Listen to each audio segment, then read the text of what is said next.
Cette émission vous est présentée par Bricomarché, Grésy-sur-Aix. Tendance déco.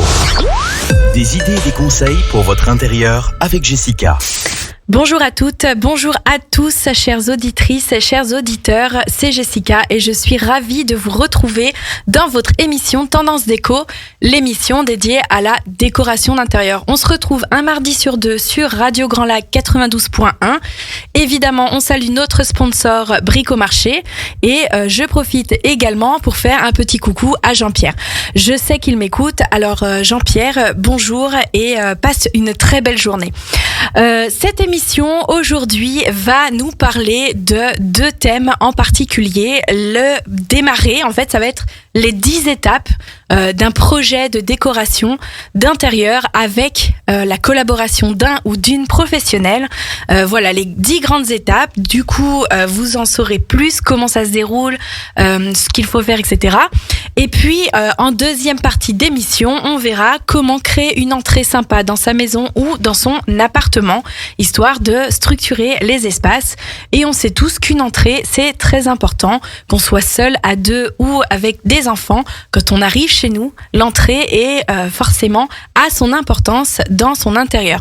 Alors, on va, comme la coutume le veut, attraper un stylo et un bloc-notes et vous allez pouvoir suivre, juste après la petite coupure musicale des Black Eyed Peas pour se mettre en forme, les 10 étapes de collaboration avec un ou une professionnelle de la décoration d'intérieur. À tout de suite. Radio Grand Lac. Cette émission vous est présentée par Bricomarché, Grésy-sur-Aix. Tendance déco. Des idées et des conseils pour votre intérieur avec Jessica. On se retrouve juste après cette petite musique qui nous a mis tous et toutes en forme. J'espère donc que vous avez pu attraper un cahier, un stylo pour démarrer ensemble les 10 grandes étapes de la collaboration avec un ou une professionnelle de la déco. C'était important pour moi aujourd'hui d'échanger et de vous donner finalement la trame, puisque souvent le retour c'est on n'a pas l'habitude de travailler, de faire appel à un architecte d'intérieur, à une décoratrice d'intérieur. Donc au final, on sait pas trop comment ça se passe, on navigue un peu dans le flou, on sait pas vraiment ce qui nous attend, ce que ça va vous apporter. Et puis et voilà tout un tas de questions qui gravitent autour de ce métier et métier sur lequel parfois on a envie de se pencher, de se dire pourquoi pas. Les 10 grandes étapes d'un projet de déco avec un professionnel. L'étape numéro 1, on rentre dans le vif du sujet, tout simplement c'est de se rencontrer. Il ne s'agit pas de seulement prendre un contact téléphonique et puis d'essayer d'expliquer quel est son projet au téléphone, parce que l'appel téléphonique n'est pas pareil qu'une vraie rencontre physique. Donc l'étape numéro 1, c'est de convenir un contact téléphonique bien sûr, mais pour convenir d'un rendez-vous en présentiel, la plupart du temps dans votre intérieur, dans votre maison, dans votre appartement, directement chez vous, en tout cas chez vous si c'est le lieu du futur projet. Donc la rencontre avec le professionnel est très importante, puisque vous allez voir à qui vous allez avoir affaire. Est-ce que le feeling fonctionne énormément sur des projets de déco? Donc est-ce que le feeling va être bon? Est-ce que la présentation de la personne vous convient et correspond à vos attentes? La première étape, c'est la rencontre. Et puis, lors de cette rencontre, le professionnel va aussi faire un état des lieux. Il va s'imprégner sur ce premier rendez-vous d'environ 1 heure et demie de votre habitation, de votre espace de vie, de peut-être déjà un petit bout de votre personnalité et puis il va vous rencontrer vous, il va essayer pareil de voir si ça va matcher, si le feeling se crée. Il faut qu'il y ait au cours de cette première étape une connexion qui se fait entre vous et le professionnel, puisque si tout se déroule jusqu'à la dernière étape, c'est une personne qui va partager un petit bout de votre vie et qui va rentrer chez vous. Donc, il va falloir travailler en confiance, en corrélation, et puis se dire que cette personne qui rentre chez vous rentre dans votre intimité. Donc, la connexion, elle se fait à ce moment-là sur cette première rencontre. Une fois qu'on a fait cette première rencontre, l'étape numéro 2, le jour J, on se voit, on fait connaissance. L'étape 2 est l'exposition du projet. Finalement, c'est pourquoi je vous fais venir, pourquoi vous êtes ici et pourquoi j'ai besoin de vous et pourquoi je fais appel à vous. L'exposition du projet dans les grandes lignes. On pourrait dire que cette deuxième étape, finalement, c'est... Voilà, aujourd'hui on est là, on se rencontre, je veux refaire ma cuisine, je veux refaire ma salle de bain, j'ai envie de réaménager ma maison puisque aujourd'hui on n'a jamais réfléchi à comment positionner les meubles ou on n'a jamais réfléchi à créer finalement une ambiance. On a fait, la fameuse phrase, c'est on a fait tout blanc pour démarrer et on s'est dit on verra plus tard. Voilà, le plus tard c'est maintenant et aujourd'hui j'ai besoin d'être accompagnée dans ce projet. Et puis échanger des idées en vrac aussi comme ça en se disant voilà j'aimais bien ça ou je n'aime pas ça et tout cet échange finalement toute cette discussion, le professionnel va prendre des notes. Qui lui servira en tout cas de petit pense-bête pour le travail du projet si vous allez ensemble jusqu'au bout. Et puis pendant cet échange, donc pendant cette étape 2, pendant cet échange, vous allez lister les missions à confier aux professionnels. En fait, cette étape, elle est importante aussi pour que ce soit bien défini, que ce soit bien clair dès le départ. J'ai besoin de vous pour faire ceci. J'ai besoin de vous pour faire cela. Et au moins, c'est clair et net dès le départ. Ça évite qu'il y ait des incompréhensions par la suite. Parler des besoins. Voilà, si c'est le cas de une rénovation de chambre ou alors par exemple on fait évoluer une chambre d'enfant pour une chambre d'ado, eh bien voilà, aujourd'hui mon grand il rentre au collège, les besoins en priorité pour sa nouvelle chambre sont ceci ou cela. Et puis voilà, là les besoins c'est important aussi puisque ça va permettre d'axer et de diriger le futur début du projet. Ou alors à l'inverse, aujourd'hui on a une salle de bain qui est comme ceci, on est un de plus ou on a des jumeaux qui arrivent, on a besoin d'un peu plus d'espace, que ce soit plus fonctionnel. Voilà, tout ça c'est vos besoins, c'est pourquoi aujourd'hui on s'est amené à réfléchir, on veut créer un changement. Dans quel but ? Voilà, c'est dans quel but on va créer ce projet. Et puis, une fois qu'on a dressé finalement l'exposition du projet, qu'on a échangé des idées en vrac, et puis qu'on a listé très clairement les missions à confier, on va avoir aussi des questions. Parler des besoins, c'est une chose, mais les questions un peu plus précises, c'est-à-dire à quelle échéance vous voulez réaliser ce projet. Est-ce que, par exemple, on a envie de complètement tout changer dans la maison et on voudrait que tout soit fait pour Noël parce que on a de la famille qui arrive et puis on voudrait avoir notre belle maison pour Noël. Ou alors au printemps, puisque les beaux jours aident aussi à vivre en partie à l'extérieur. Tout ça, c'est important parce que ça va nous donner par la suite un rétro-planning à respecter pour la réalisation de ce projet. Les rendez-vous, le rendez-vous technique, finalement, on peut parler de rendez-vous technique sur cette étape 2. On va, une fois avoir établi toute une liste en fait d'idées, de projets, d'envies, de besoins, il y a aussi peut-être, et encore que c'est un peu tôt, mais sur cette étape, le professionnel peut vous amener à réfléchir sur l'enveloppe allouée à ce projet. Je pense que si vous ne savez pas à ce moment-là, si vous ne connaissez pas votre enveloppe, en tout cas, ce qui est bien, c'est de commencer à y réfléchir. Alors souvent, le retour, c'est quelle est votre enveloppe pour réaliser ce projet ? Et le retour est je ne sais pas combien ça peut coûter. C'est deux choses bien différentes. Il y a je ne sais pas combien ça peut coûter et je sais par contre combien j'ai pour refaire ma salle de bain, refaire ma cuisine. Je ne veux pas. La question à se poser surtout, c'est je ne veux pas dépenser plus de temps, de X euros. Ça, c'est important puisque finalement, le professionnel va être guidé avec tout ce que vous lui donnez comme info pour réaliser au mieux votre projet. Si on a des choses qui ne sont pas dans vos goûts et pas dans votre budget, le professionnel, il va être à côté de la plaque et forcément, ça va créer des petites du coup incompréhensions, et ce qui est très dommage. Une fois qu'on a établi, on a fait donc étape 1 la rencontre, étape 2 l'exposition du projet, va venir l'étape 3, et on va dire que ces 3 premières étapes sont le premier pivot d'une collaboration. Après l'étape 3, il va y avoir un tournant finalement. Donc l'étape 3, c'est la proposition d'honoraires du professionnel. Voilà, suite à tout ce que vous m'avez dit, suite à tout ce que vous lui avez dit, le professionnel va vous proposer des honoraires pour réaliser et vous accompagner dans ce projet. La suite, c'est ça vous convient et c'est parti. Finalement, j'ai envie de dire, le projet peut prendre vie et démarre.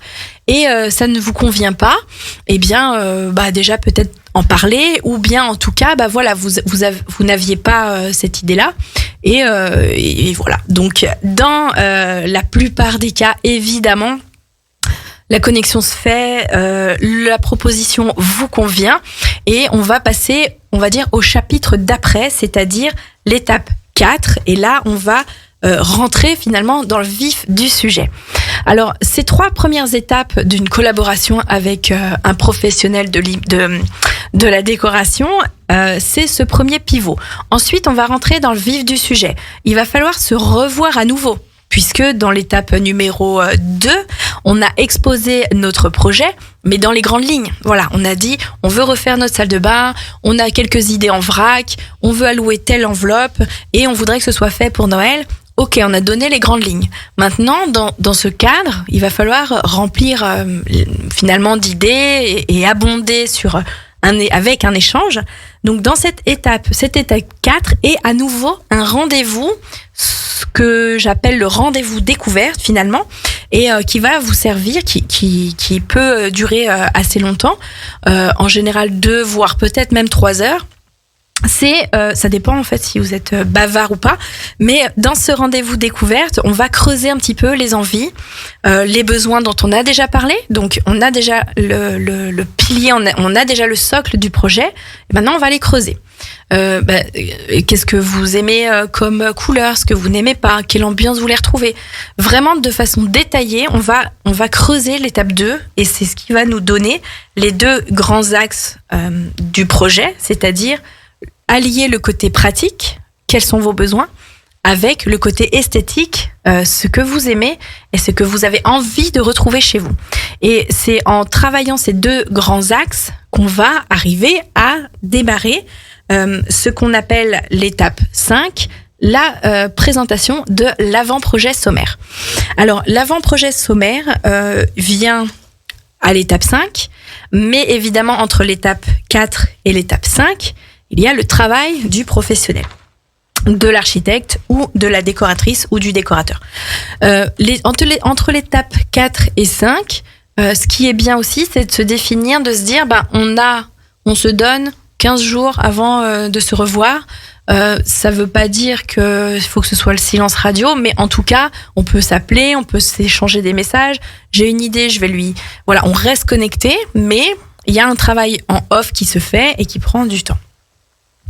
Donc, le professionnel va préparer votre projet et va venir vous le présenter à l'étape 5. On est quand même déjà à la moitié du chemin.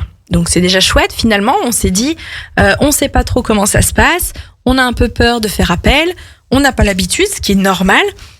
Et au final, de façon assez rapide, on est quasiment déjà à la moitié du travail de fait. Donc tout ça pour dire que c'est pas si effrayant, c'est pas si insurmontable, et au contraire, ça peut être chouette puisque d'échanges entre plusieurs personnes vont naître des idées, et vont naître certains échanges et réflexions qu'on n'aurait pas eu seul, ou en tout cas sans échanger avec quelqu'un, et de fil en aiguille, on va aboutir à quelque chose. Alors, à étape 5, la présentation de l'avant-projet sommaire, comme je vous le disais, je vais vous expliquer ce que contient cet avant-projet sommaire, mais avant, on va se faire une petite coupure avec Coldplay, histoire que vous puissiez bien assimiler toutes ces premières infos. On se retrouve juste après A Sky Full of Stars. Radio Grand Lac, à Aix-les-Bains, votre radio. Tendance déco. Des idées et des conseils pour votre intérieur avec Jessica. On est toujours ensemble sur Radio Grand Lac 92.1, c'est Jessica et on continue l'émission Tendance Déco, l'émission dédiée à la déco d'intérieur. Alors on était en train de voir juste avant Coldplay les grandes étapes, les 10 étapes très précisément de la collaboration avec un professionnel pour un projet déco d'intérieur. On est à l'étape 5 et comme je vous le disais, la moitié du travail, la moitié du chemin est parcouru. Alors, ça paraît bizarre parce qu'on se dit, en fait, comment c'est possible ? On n'a fait que ça et on a déjà atteint la moitié du chemin. Ce qu'il faut savoir, c'est que les prochaines étapes vont être les plus intenses. Elles vont être les plus longues. Finalement, pour passer de l'étape 5 à l'étape 6, eh bien, il va se passer un peu plus de temps que pour passer de la 2 à la 3, de la 3 à la 4, etc. Donc, on est à l'étape 5 et c'est finalement on va dire un tournant dans le projet puisque c'est la présentation de l'avant-projet sommaire. Alors, qu'est-ce que c'est ? Eh bien, par rapport à tout ce qu'on a écouté en tant que professionnel, vous avez expliqué à votre interlocuteur vos besoins, vos envies, vos goûts, vos façons de vivre, peut-être quelques infos un peu plus perso, histoire d'aller vraiment dans une personnalisation de projet. On est sur une présentation d'avant-projet en proposant des planches d'ambiance. La planche d'ambiance, finalement, c'est des idées d'inspiration qui vont vous permettre de voir là où on va. Ça veut dire que le professionnel va vous démontrer, grâce à ces planches d'ambiance qu'il a créées pour vous, là où il va vous emmener dans votre projet d'intérieur. Ça va vous permettre de vous projeter dans un premier temps sur le style, sur les couleurs, sur l'ambiance que vous allez retrouver chez vous. Alors, cette étape est importante puisque c'est vraiment un travail qui a été créé en fonction de ce que vous avez fourni comme information. En tout cas, si c'est pas le cas, c'est qu'il y a une incompréhension ou pas assez d'écoute. Donc cette étape-là est importante puisque en théorie sur la présentation de la planche d'ambiance, vous allez valider puisque ça va correspondre à ce que vous avez émis comme souhait. Donc cette planche d'ambiance, elle va mettre des images sur des mots, puisque une image vaut 1000 mots. Et voilà, on va vous montrer, on voit tous la même chose, on va aller à cet endroit. On est d'accord, on continue. On va saupoudrer tout ça d'une touche de personnalisation et c'est pour ça que c'est important aussi de livrer des infos personnelles qui vont vous être propres, un petit bout de votre histoire, si vous avez des voyages, ce que vous aimez particulièrement, s'il y a un clin d'œil à une anecdote personnelle que vous avez envie de retrouver dans votre intérieur sans que forcément ça se voit de tous les gens qui viennent chez vous. Alors je fais une petite parenthèse, c'est ce que je préfère finalement, c'est ce petit clin d'œil qui ne se voit que par les occupants et ça c'est le petit secret caché finalement dans chaque maison, dans chaque intérieur. L'étape 5 va aussi vous permettre de voir ce que le professionnel a préparé pour vous, c'est-à-dire des plans en 2D, des plans en 3D, et puis des projections, des perspectives, des croquis selon comment travaille l'architecte ou le décorateur. Toutes ces perspectives, ces projections et ces plans, finalement, vont vous donner l'idée, vont vous montrer comment sera votre futur intérieur. Qu'il s'agisse d'une chambre, de la salle de bain, de la cuisine. En fait, le projet, la pièce à travailler, ce que vous avez confié au professionnel va se retranscrire dans ces plans et dans cet avant-projet sommaire. Et puis vient ensuite l'étape 6. Alors comme je vous le disais juste avant la petite pause avec Coldplay, entre l'étape 4 et l'étape 5, il se passe un peu de temps puisque voilà, le professionnel a assimilé toutes les infos, il a mis un peu de temps à travailler sur votre projet, il va vous le présenter sur un rendez-vous physique de préférence et sur ce travail, sur ce rendez-vous physique, eh bien vous allez échanger. Alors oui, ça me plaît, ça me plaît énormément, ça me plaît un petit peu moins, est-ce qu'on peut pas le retravailler différemment ? Il y a un échange qui se crée, il y a un autre lien qui va se tisser et toute cette présentation avec vos suggestions, avec vos questions, avec vos remarques va faire en sorte de prendre des notes et puis d'aller à l'étape 6. L'étape 6, on y est, c'est le retravail de votre avant-projet sommaire suite au rendez-vous. Puis, une fois qu'on a retravaillé en fonction de vos remarques, demandes, etc., eh bien, il y a une représentation du projet. Ce retravail est l'étape 6 et va nous emmener déjà à l'étape 7, qui est la présentation du projet détaillé.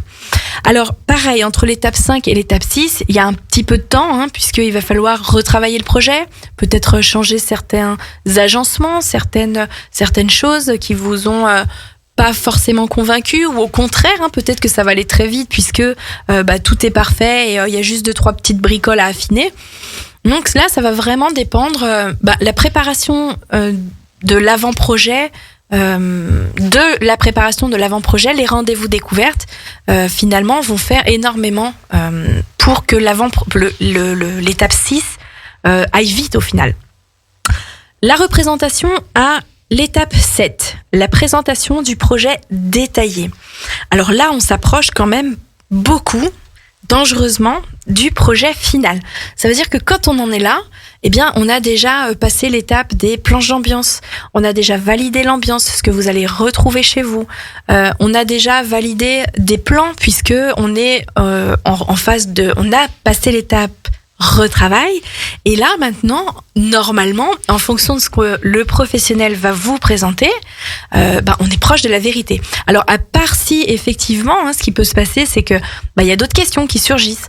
Et de se dire, mince, j'ai vu que effectivement on a fait comme ça, et du coup, ça me fait penser que... Et ça va vous faire changer d'avis, peut-être, par rapport à ce que vous vous étiez imaginé. Et c'est normal, puisque c'est le but d'un travail et d'un échange avec quelqu'un qui va vous guider, qui va vous donner des nouvelles idées.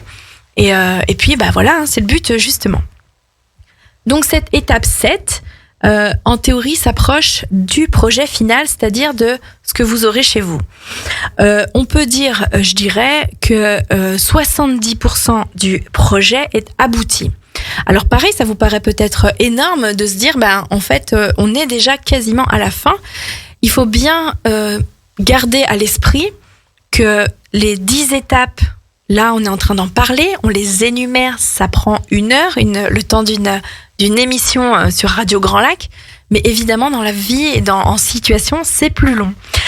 L'étape 7 est passée, on va passer à l'étape 8. Alors, l'étape 8, on en est où concrètement dans le projet ?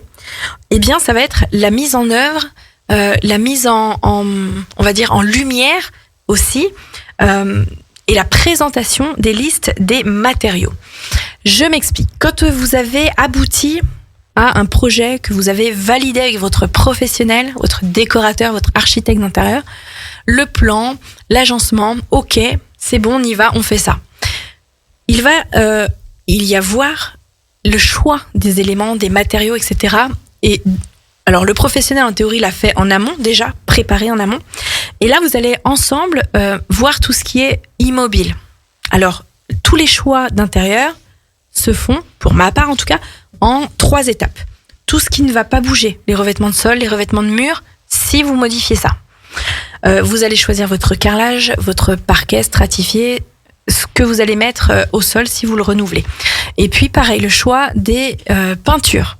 Choix des couleurs, références, papier peint, pourquoi pas, on en a parlé souvent dans ces émissions, le papier peint à la cote et surtout le panoramique. Si vous avez écouté l'émission d'il y a 15 jours, les papiers peints panoramiques sont ultra tendance.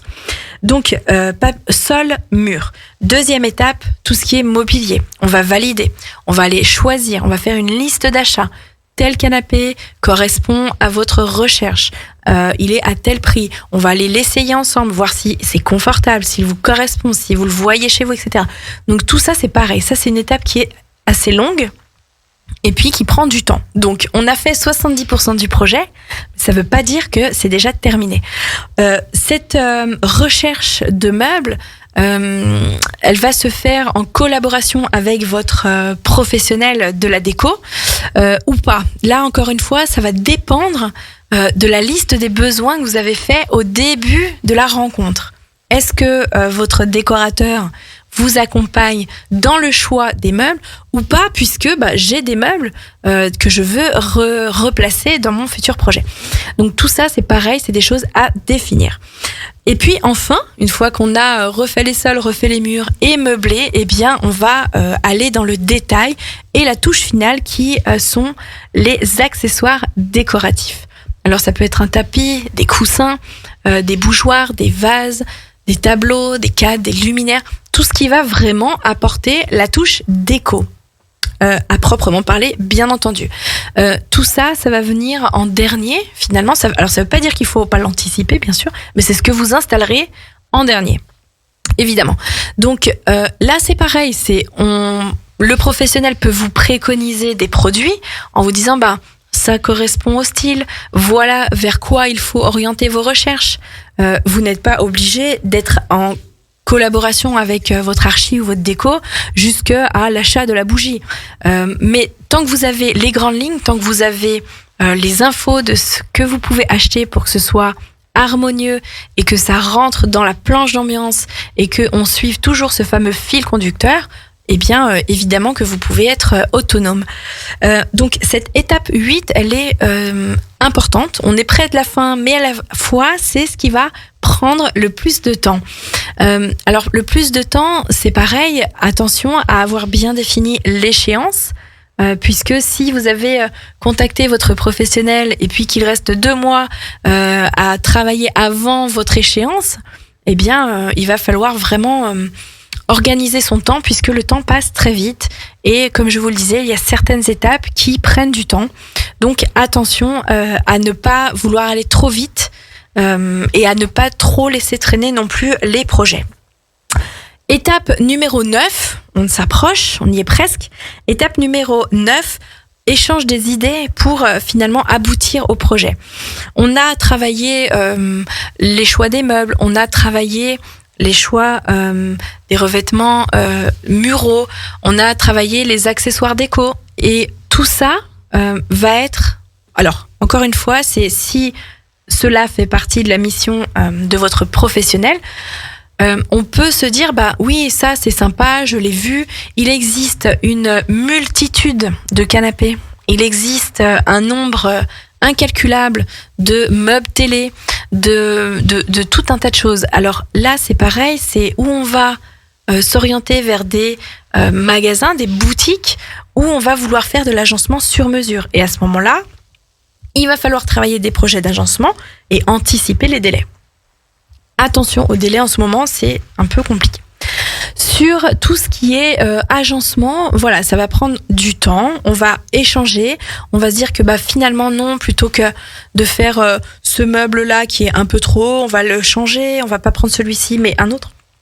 Tout ça, c'est du peaufinage, si je puis dire, c'est du peaufinage sur la fin de projet.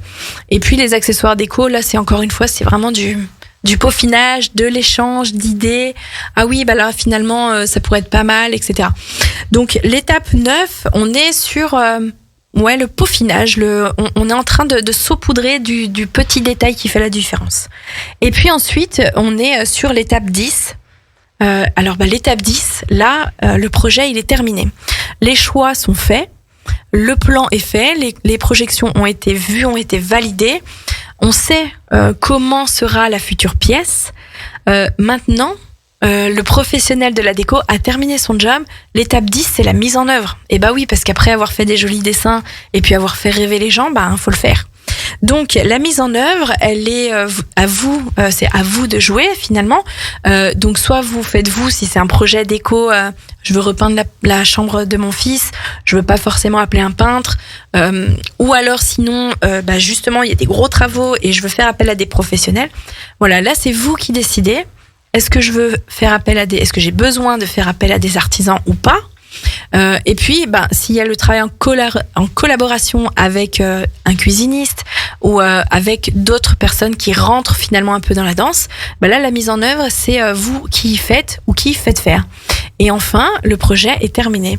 Donc, les 10 grandes étapes, elles sont là pour les décortiquer, on va dire. Si on les décortique, en les numérotant, là, c'est les 10 grandes étapes à ne pas oublier et vraiment à marquer pour faire et réaliser un projet de déco d'intérieur de façon sereine. Il faut pas oublier que les personnes que vous allez contacter sont là dans le but de vous accompagner pour créer un projet. Oui, finalement, c'est un peu aussi le métier. Donc, il faut se reposer sur les gens que vous allez rencontrer, sur les conseils, sur vraiment tout un tas d'informations, de préconisations, puisque c'est aussi du coup pour ça que vous allez signer un partenariat, signer un contrat. C'est voilà, en échange, je m'engage à vous faire confiance. C'est aussi ça finalement, oui, de la collaboration. C'est aussi se dire, je fais confiance et j'accepte de faire confiance. C'est vraiment, comme je vous le disais, un rapport où le feeling marche impérativement finalement, puisque c'est le partage d'un petit bout de vie, c'est le partage d'un chemin personnel finalement, un projet de déco d'intérieur. Les archis ou les décos rentrent chez vous et ça, c'est pas rien.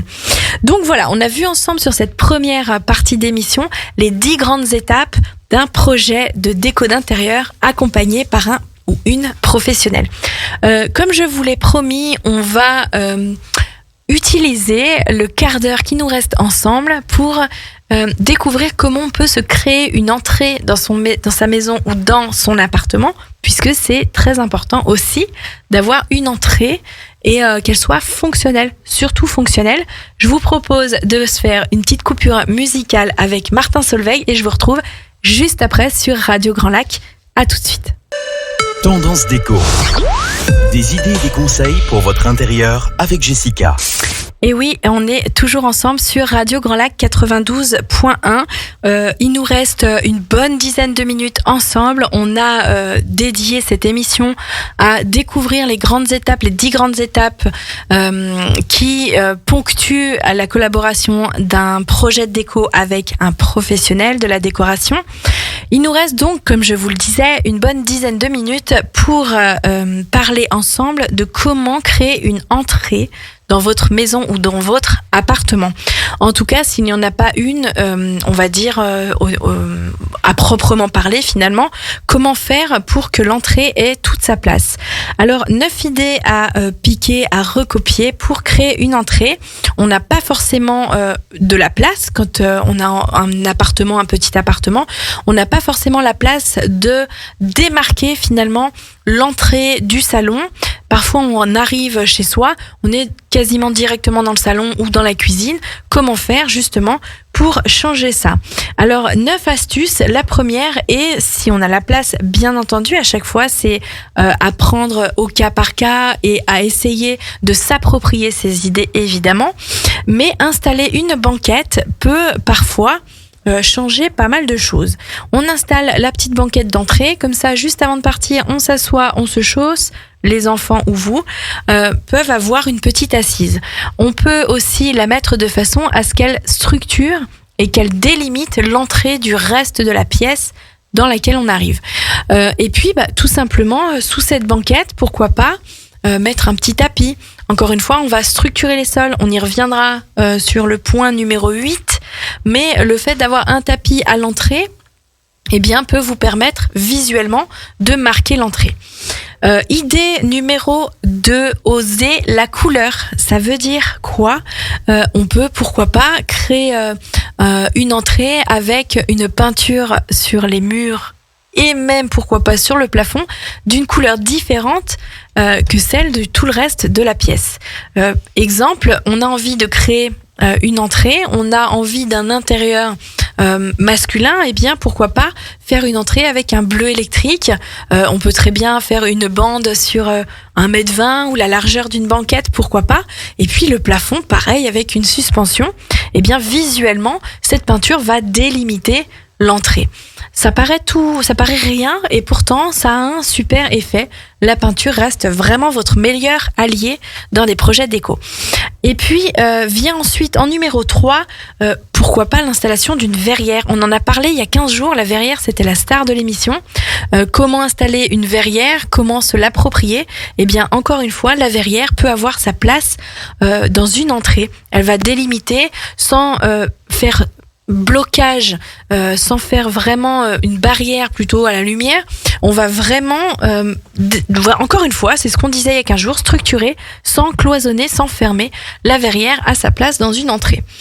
Et puis à l'inverse, on peut aussi, pourquoi pas, créer une estrade. Alors attention, créer une estrade, ça c'est vraiment un point particulier. Ça veut pas dire que, alors surtout qu'une entrée, souvent la porte d'entrée va gêner. Mais à un endroit, on peut créer une estrade sur laquelle mettre une banquette ou mettre un porte-manteau. On peut mettre un petit meuble à chaussures. Il y a plein de choses qui peuvent être faites sur cette estrade.